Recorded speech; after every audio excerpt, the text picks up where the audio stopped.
오늘은 5월 17일 금요일 시편 11편을 함께 묵상합니다. 내가 여호와께 피하였거늘 너희가 내 영혼에게 새같이 내 산으로 도망하라 함은 어찌함인가. 악인이 활을 당기고 화살을 시위에 먹임이여 마음이 바른 자를 어두운 데서 쏘려 하는도다. 터가 무너지면 의인이 무엇을 하랴. 여호와께서는 그의 성전에 계시고 여호와의 보좌는 하늘에 있음이여 그의 눈이 인생을 통촉하시고 그의 안목이 그들을 감찰하시도다. 여호와는 의인을 감찰하시고 악인과 폭력을 좋아하는 자를 마음에 미워하시도다. 악인에게 그물을 던지시리니 불과 유황과 태우는 바람이 그들의 잔에 소득이 되리로다. 여호와는 의로우사 의로운 일을 좋아하시나니 정직한 자는 그의 얼굴을 배우리로다. 우리가 때로는 힘들고 어려운 일을 겪을 때 하나님을 의지하며 하나님께 피하였는데도 불구하고 문제는 해결되지 않고 오히려 더 악화되는 것 같습니다. 그때 주변에서 사람들이 말합니다. 하나님만 의지하지 말고 다른 방법을 찾아보세요. 고난을 피할 수 있는 다른 길이 있을 거라고 말합니다. 대적이 활을 당기고 살을 시위에 먹여서 이제 손을 놓기만 하면 화살이 나에게 날아올 것만 같은 치명적인 위기의 상황입니다.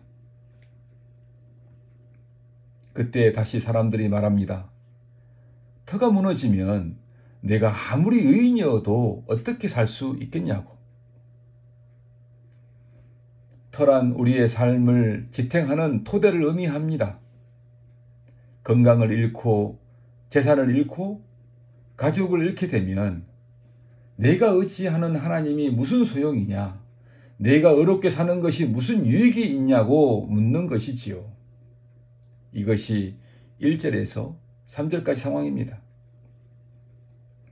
다윗이 겪는 환난을 보며 사람들은 의롭게 사는 것 좀 적당히 하라고 일단 살아있어야 의로운 일도 할 수 있는 거 아니냐고 그렇게 말하는 듯합니다. 다윗의 대답이 4절부터 나옵니다. 여호와께서 그 성전에 계시니 여호와의 보좌는 하늘에 있습니다.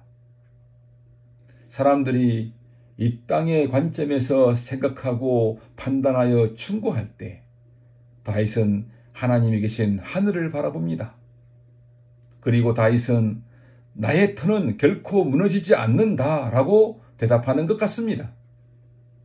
그렇게 말할 수 있었던 이유는 다윗의 삶을 지탱하는 기초는 변하고 사라질 수 있는 이 땅의 것들이 아니라 영원히 변치 않는 하나님 자신이었기 때문입니다.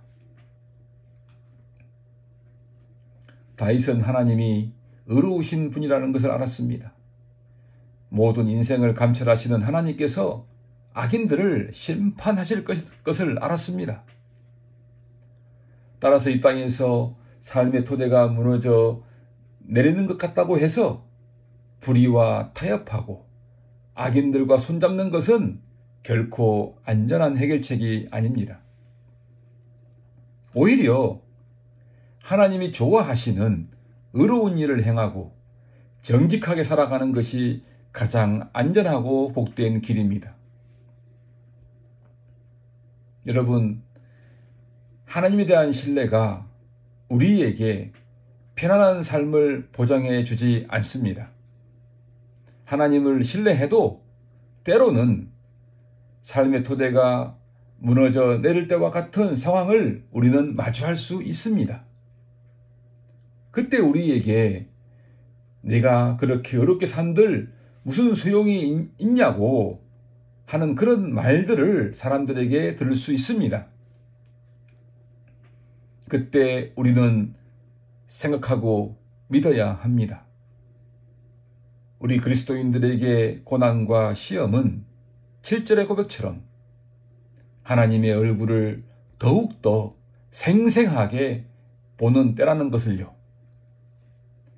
그렇기 때문에 설령 이 땅의 모든 토대가 무너져 내린다고 해도 우리가 하나님을 더 생생하게 만나고 하나님께서 나를 보시며 기뻐하시고 웃어주신다면 그것으로 충분한 것 아니겠습니까? 이 말씀은 사도행전 7장에 있는 스데반 집사님의 마지막 모습을 떠올리게 합니다. 분노에 사로잡힌 사람들이 의로운 스데반에게 돌을 던질 때 그는 겁먹고 달아나지 않았고 도망치지도 않았습니다.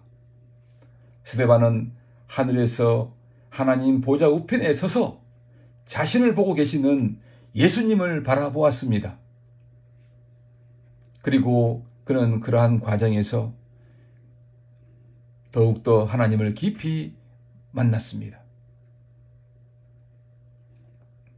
오늘의 기도 및 실천은 삶이 심하게 흔들리는 고통의 때를 지나고 있습니까? 겁먹고 달아나고 도망치는 인생이 되지 말고 주님을 신뢰하고 바라보는 신앙이 되도록 기도합시다. 그러면 다 끝났어 하며 포기하지 않게 되고 쓸데없이 겁먹고 달아나지 않게 될 것입니다.